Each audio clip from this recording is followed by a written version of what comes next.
Yo, what's up, y'all? We back out here with another LEGO review for Speed Champions, and we're doubling down on the reviews. No, seriously, we are doubling down on the reviews. We got two here that we're gonna do at the same time. These latest two additions to the Speed Champions lineup came out at the same time. I ordered them at the same time, and I built them both at the same time. Well, that's not really true, but it was close enough. You get what I'm saying? Now it's interesting. I'm gonna start with the one here that probably you'd think I have the least connection with, and that's this one. This one, a NASCAR car. Now I like cars, and like I said, you'd probably never expect me to be interested or have some kind of connection to NASCAR, because, you know, different folks, different strokes. However, I grew up in Virginia, and I grew up in a small country town, Stanton, Virginia. It's spelled Staunton. That's how everybody else says it, but if you live there, you know how to pronounce it right, even though it might be wrong. But that's how we get down in the country. Either way, I lived about 2.5, 3 hours away from Bristol, Tennessee, or Bristol, Virginia. It's like right on the border. And down there is Bristol Motor Speedway. So I've actually been there, and I got to tour the racetrack, took some really cool pictures, walked on the track, all that stuff. Really cool. Went up into the box suites, got to see the view from way up there.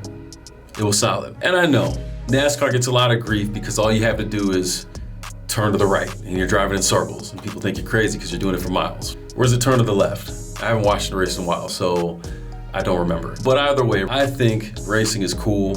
I like it. So NASCAR is something that I'm familiar with to a degree. And this is a total side tangent, but I actually wanted to get one of those, the M&M jackets, the racing jackets. I thought that'd be super cool to have as like a winter coat, something like that. But enough of that. The point of the video is to review these two sets, starting with this one right here. It's the NASCAR Next Gen Camaro ZL1. Now, this car right here is one that I actually enjoyed building. And I'm not gonna lie, when I saw it online, I don't know if it's the angles that they take the pictures for some of these cars at, but some of them just don't look good on the website. Now, this hasn't stopped me from getting any other LEGO Speed Champion set outside of that Dodge Dragster. I'm still torn on that one. But this one here, I said it's pretty cool, it connects with NASCAR, it's a little bit of my roots growing up, I'm gonna hop on it. And I think there were some really good things they did with the build experience here. I had no idea what they were doing when it came to the spoiler in the back. This clear piece they have at an angle in there. And I've also never seen the pieces they used to make that spoiler. But it was really cool, again, seeing how LEGO continues to use different pieces in unconventional ways to give us parts of something that we think we've seen before. Stickers here, for a car like a NASCAR car, is going to be almost a given. If you know anything about NASCAR, one of these motorsports, F1 is the same. We've talked about this in a previous video, but the marketing is huge. Advertising is a big part of the sport, so it's no surprise when you see different types of stickers and brands on the cars in real life. So this is actually as accurate as you could probably get when it comes to stickers on a LEGO Speed Champion set. No issues there. And I will say, I think they use the stickers well. You see the transition in the colors of the car, right? And you have something where in the purple, you have a sticker that's going to the flame, but the tire or the wheel well actually has the color of the flame, and then you see it continued on the back end of the car right there.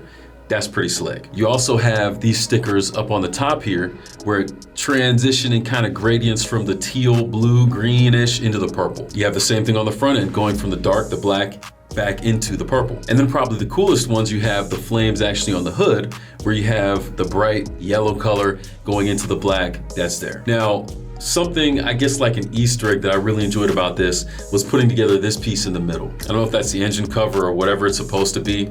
I like cars, but I don't know them like that. But it's probably the most unique use of a wheel well piece that you'll see in one of these Speed Champion sets. So I thought it was cool, especially because this piece here, that's printed. And when you look at the front, you have the Chevy logo, and across the front there, those are printed as well. I can't remember what set it was. I think it was the Lotus or something, where they had little skinny tiles like this where they wanted you to put stickers on, and it was, I hated that. So I'm glad they didn't do that here. So this is where it gets interesting with NASCAR, because I don't know who drives this car. I don't know why they chose this particular NASCAR vehicle. But obviously, there are tons of NASCAR vehicles, different racers, different numbers. I mean, how classic could you get? You got the 88 car, you got the number 3 car, Earnhardt's, you know what I'm saying? You got Jeff Gordon, you got so many different people. What's the other guy's name? Tony Stewart? You got so many different people that you could bring to life in a set like this. So just like with F1, it's dangerous because you give me a car like this and you tease it, and now I'm gonna wanna see the M&M's car. But I'm a fan. I like this, and I hope they continue to build on this. To me, that's an easy win. Between the build experience, the nostalgia, and the stickers not being absolutely useless, I like this one. I'm gonna give it a 9 out of 10. Now we're gonna transition to the Ferrari F40. This bad boy is sleek as a mug. It's super simple and it's clean. But again, I think when it comes to Speed Champions and you're not trying to use a lot of stickers, this is what you're looking for. And the irony to me with this one is a lot of the places where they didn't use stickers here are places where they used stickers on other Speed Champion sets. So again, I have the question, like if they can make printed pieces for some of these, why aren't they doing them for more of them? I'll give you a classic example, the glass. The windshield piece, this is completely printed. But there was a couple other sets where you had to put the sticker on the top, stickers on the sides, and across the top to get the design there. Super tedious, and in my opinion, super unnecessary. This is one where they corrected that. I'm not mad at the Ferrari symbols as a sticker on the side. I get that, I'm okay with that. Especially because they gave me a printed one right in the top, in the front. Also, towards the back, you have the Ferrari text that's printed, no sticker in that thin spot. Thank you. It's always cool to see the angles that they use when they build these things. If you look at this from the top, if I can focus on that, you can see it kind of angles in on the sides. Really cool build element, how they had it set up like this. They used a piece that's normally used in different ways. Again, this is one of the things I love about the Speed Champions line. And then they angle the pieces in like this. They clip it in with something else you wouldn't see coming, and yet there it is. I like this little engine view or whatever that thing is in the bag. Is pretty cool. And I'm actually not mad at the spoiler. Now, some of the other spoilers from other Speed Champions lines that have this kind of setup, some of them I did not like because they were kind of flimsy, and I moved the car around and actually it flipped off. And to be honest, this one's kind of loose right here. Let me tighten it up to my point, right? But at least to fix it or to push down and put some pressure on it, it doesn't feel like it's going to just snap and I have to be super technical about where I'm pushing to get it done. I was able to just push it down and it's good to go. I like what they did with the grill across the back with the lights. I still got to figure out my focusing so you can see that. Something like that. Something like that. But again, I can't complain on this one. If I look at some of the other elements that are also printed, these black lines on the sides, those are printed, even though the stickers on the bottom aren't printed, but that's okay. Now, something that's cool is the way that they put this thing together. You look at this sticker here compared to the gap that they put in there. It almost looks like two different stickers, but one of them is just a hole because of how they designed it. And because it's just dark in the middle there, it looks like a copy of the sticker. Really cool, I like that. On the front, on the side here, also printed. These little pieces up here, printed. Now they did make you put a couple stickers across the front. Not terribly mad at that because again, they gave me more printed pieces than stickers, it felt like. And here, the stickers felt more like an accent as opposed to trying to cover up the whole car like you see with some of the other sets. This kind of flip down piece for the headlights, that's cool. These pieces on the back with these stickers again, that's okay, I can work with that. Now, I do like how they set up the front, but you can notice, I don't know if you can see it there, but there's this little gap here, right? It's like, it almost looks like something's missing. I don't know if,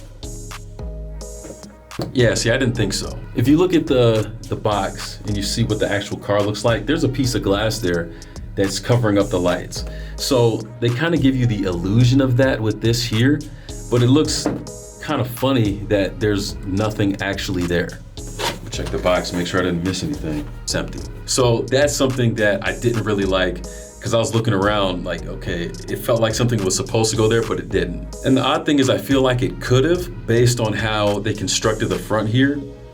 I mean, with as many unique pieces as they come up for the Speed Champion sets, they could have come up with something to give you that glass over for the headlamp look. Really cool use of spoons here for rear view mirrors. I like that. And probably low-key one of my favorite parts of this is actually the back with the exhaust, what they got going on there. That's pretty cool. Build experience was really solid on this one. The unique use of Lego pieces was cool. Stickers was at a minimum, so that's great. I'm gonna give this one a 9 out of 10 as well. For as much as I'm enjoying these builds, neither of these are gonna make my top list, but I do enjoy adding them to the collection. So what are they gonna come out with next? There's a whole lot of F1 cars they could come out with, a lot more NASCAR vehicles they could come out with, a lot more movie vehicles they could come out with. There's all kinds of stuff out there. What do you think they're gonna come out with next? I definitely have some ideas on what I wanna see. But until the next one, let me know down below what you think. Are you into this collection? You trying to go for all of them? Should I get the Dodge? The Dragster? Should I really get that one? We'll see.